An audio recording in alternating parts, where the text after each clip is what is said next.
All right, so just check your legs.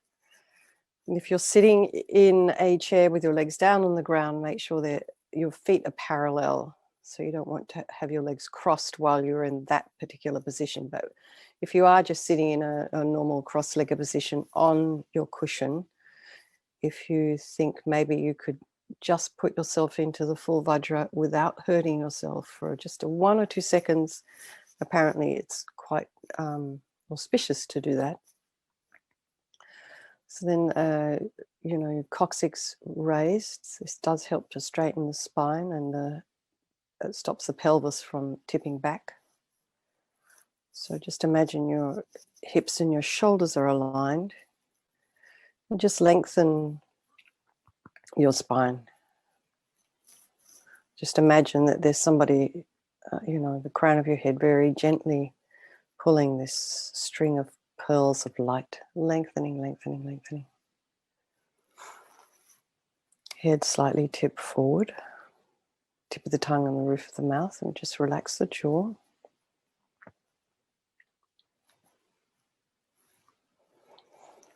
And just go to the crown of the head.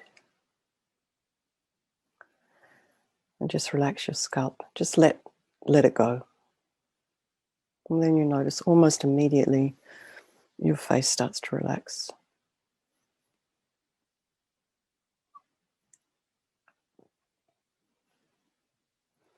So relax your forehead, your eyes, nose, and cheeks, and your temples, and your ears, and your mouth, and your jaw.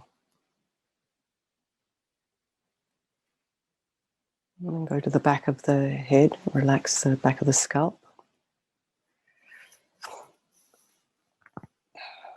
And the neck, shoulders. See if you can relax your throat and chest, arms, hands, fingers. Your hands in the meditation mudra, thumbs touching. Relax your legs, feet, toes. So just check you haven't slumped. Nice and straight, but allowing the natural curves in the spine to be there. So we're just in a sort of a relaxed yet alert position. And so now let's just draw our attention to the air that we're breathing in through our nostrils. Just notice the sensation of the cool air flowing across the nostrils as we breathe in, and slightly warmer air as we breathe out. Just bring the mind to the breath and just think, I'm going to do this morning meditation to sort of set me on my day so I can be of benefit to others. Keep my mind straight. Don't let my body and speech become servants of my delusions. So all the work we do helps us. Little water bowls, a couple of prostrations, remembering a little bit of meditation on Vajrasattva. All of this slowly, slowly helps us move on our path towards enlightenment, becoming better for ourselves and better for others. So I just wanted to read you what Lama Yeshe said, because it's so sweet and it just brings everything right back down to earth. So just sit there and meditate, bring your mind to the breath, and just try and follow the words with your mind. And if your own thoughts start to pop in, which they will, the mind will be running in the background. Just allow it to be there, and then just very gently bring your attention back to Lama Yeshe's words. So Lama Yeshe makes 3 prostrations. Then he says, why do we make prostrations at the beginning of teaching and meditation sessions? It's to beat our ego down a bit. Egocentric pride looks at things very superficially and never sees the nature of reality. When we prostrate, we're not prostrating to the material objects on the altar, but paying homage to true understanding wisdom. People who have taken Dharma teachings before this know this well. I mention it mainly for new students. Prostration isn't just a Buddhist custom. To make sure that giving teachings does not become an ego trip, even great teachers like His Holiness the Dalai Lama will prostrate before they get up on the throne. In fact, to diminish pride and become more grounded in reality, both teacher and student should prostrate before a teaching. Otherwise, there's no space for understanding wisdom. The proud mind is like a desert. Nothing can grow in the mind full of pride. That's why we prostrate towards the altar prior to giving and taking teachings. In our everyday lives, we prostrate to things that are not worthwhile. Of course, we don't say that we're prostrating, but in fact, we're constantly paying homage to our pride and ego. Instead of prostrating to pride and ego, we should prostrate to understanding wisdom. The Tibetan term for prostration is chagsal. In Sanskrit, chag is mudra. The interpretive meaning of mudra is wisdom. Understanding, knowledge, wisdom is the actual mudra. Sal means to bow down before or pay homage to obeisance to something. Therefore, chagsal means to bow down to wisdom. And when we prostrate, our mental attitude should be one that recognizes the harmful nature of egocentric pride and understands that knowledge, wisdom is the only worthwhile guide. If you don't have this respectful attitude, you might as well not bow down. If you're not prostrating with your mind, there's no need to prostrate physically simply for the sake of show or custom. Tradition is not that important. But if you recognize how your pride functions and prostrate to wisdom instead, that is very effective. And doing so makes prostrating a means of training your mind. So there, I was really amazed when I read that. It was just so moving. So now bring your mind to the breath. And if you like, we can do our 9-round breathing. So we just do it in our own time again.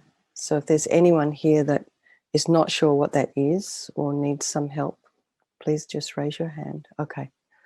All right, one person. So I'll just go through it. Have you ever done it before? Yes, you have. Okay, so I'll just go through it, the first round with everybody. All right. So just take this right finger, place it left nostril. Okay, then breathe in through the right nostril. So breathe in this blissful, radiant white light, filling your whole body. And so breathe into the top of the breath and just imagine this light's filling you, every single cell, filling your lungs completely. And then just move the finger over to block the right nostril and breathe out through the left. And this, you breathe out all your energy of attachment and sort of self-cherishing, grasping, neediness. You breathe this out through the left, and it leaves the breath leaves the body as this kind of thick, black, yucky smoke disappearing into space. So we do this 2 more times, just breathing in, blissful, radiant white light. Pause the top of the breath, and then breathe out all your attachment energy. Just imagine it all just leaves you. And one more time, breathe in. Pause at the top of the breath and just breathe out all your attachment energy through your left nostril.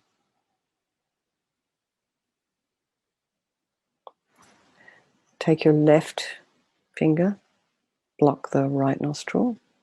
Breathe in through the left nostril, this blissful, radiant white light.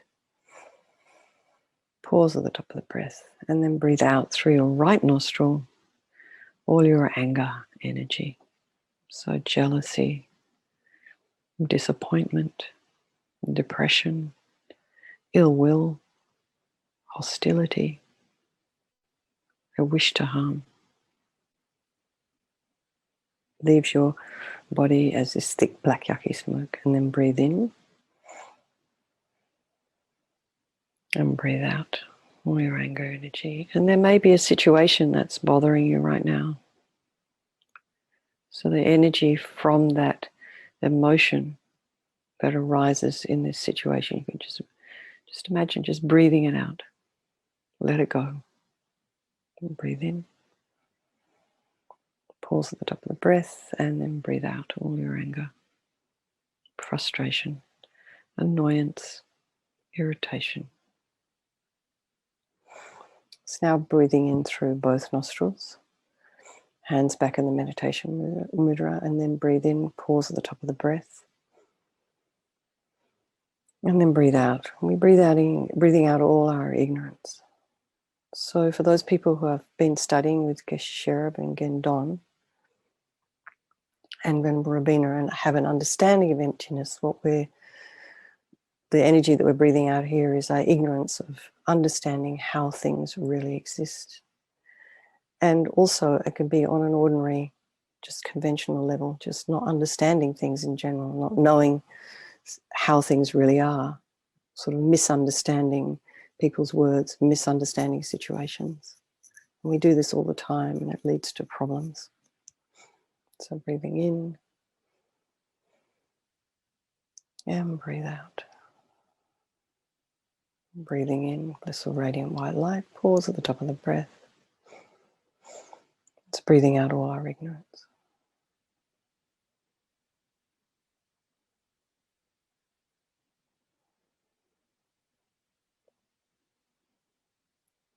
Okay, is everyone okay to do that on their own? Okay, all right, okay. So we just do that 2 more times.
So just while we're waiting for everyone to finish up, just bring the mind to the breath.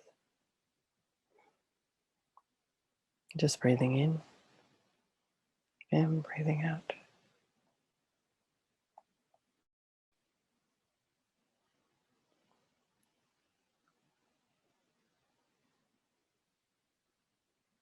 And just remember if there's any sounds in your environment right now, just allow those sounds to be there. Try not to have the mind wander off to investigate what's going on. Bring the mind back to the breath.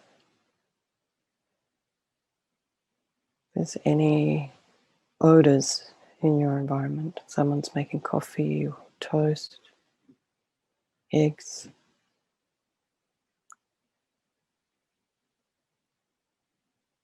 just bring the mind back to the breath.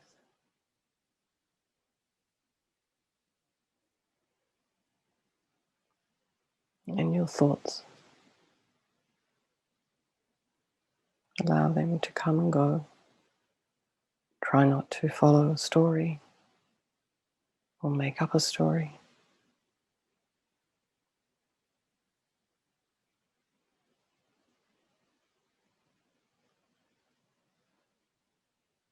Just breathe in and breathe out.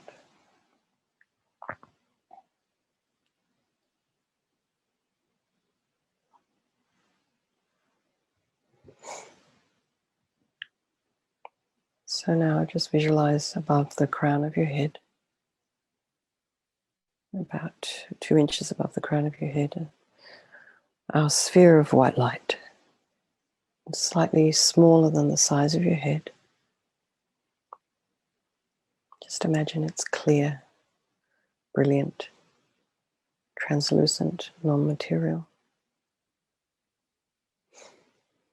And try and get a sense of the presence of this. And you can imagine that this sphere of light is all the universal goodness, wisdom, love, compassion. And it represents your own highest potential.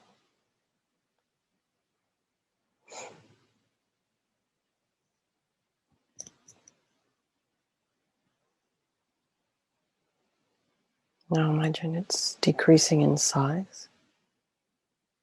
It sort of dissolves through the crown of your head. It sort of melts.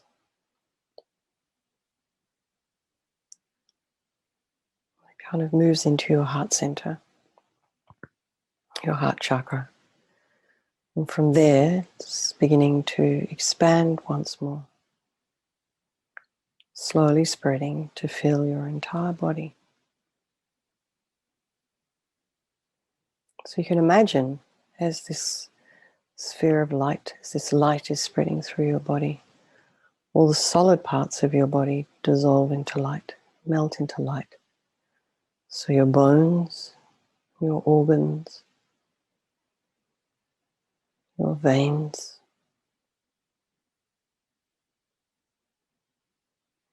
those tiny cells, and the interior of those tiny cells, your skin, the hair, all dissolve into light.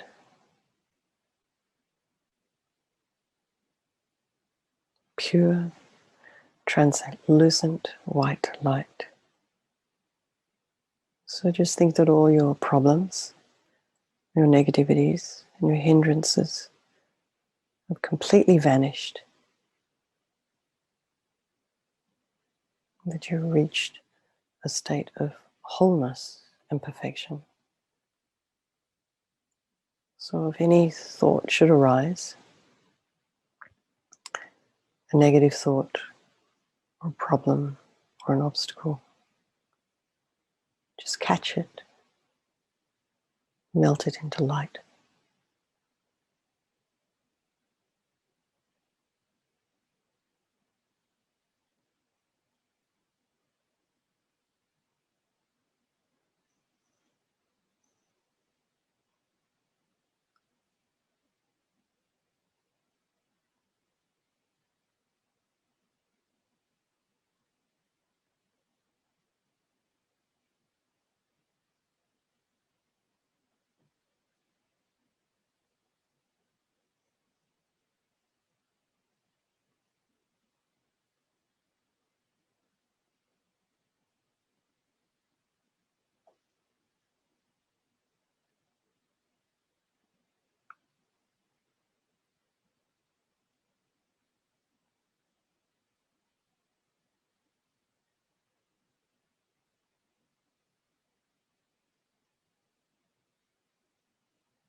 Now, just very slowly,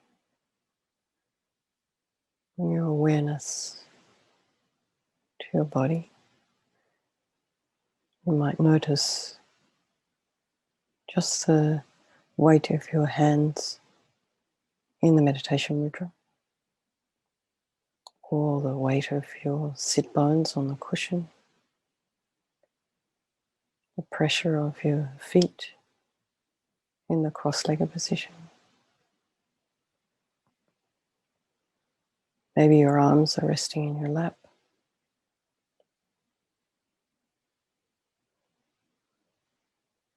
And bring your mind back to the breath, just breathing in and breathing out.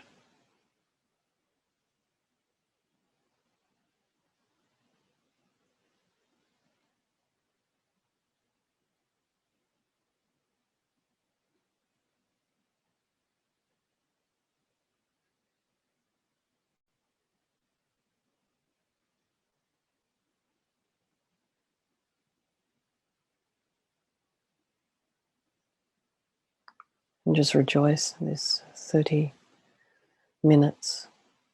You've just done quite a lot of work, created a lot of positive energy and a huge amount of merit. And it was so simple. So we dedicate this merit. And if you know of anyone who's sick, maybe you have an animal or a friend, if you know someone who has a problem, or you yourself have a problem, if you know someone who's passed away, it doesn't even have to have been recently, it could be 20 years ago. Just dedicate all the positive energy we've created this morning to these people and to yourself, so you can continue on this path, can continue to have a mind that wishes to be virtuous, so that you can be of benefit to others. Okay. All right, everyone. Thank you so very much. It's so lovely to see you all concentrating there so hard. Well done. Thank you very, very much. All right. Thank you so much, everyone.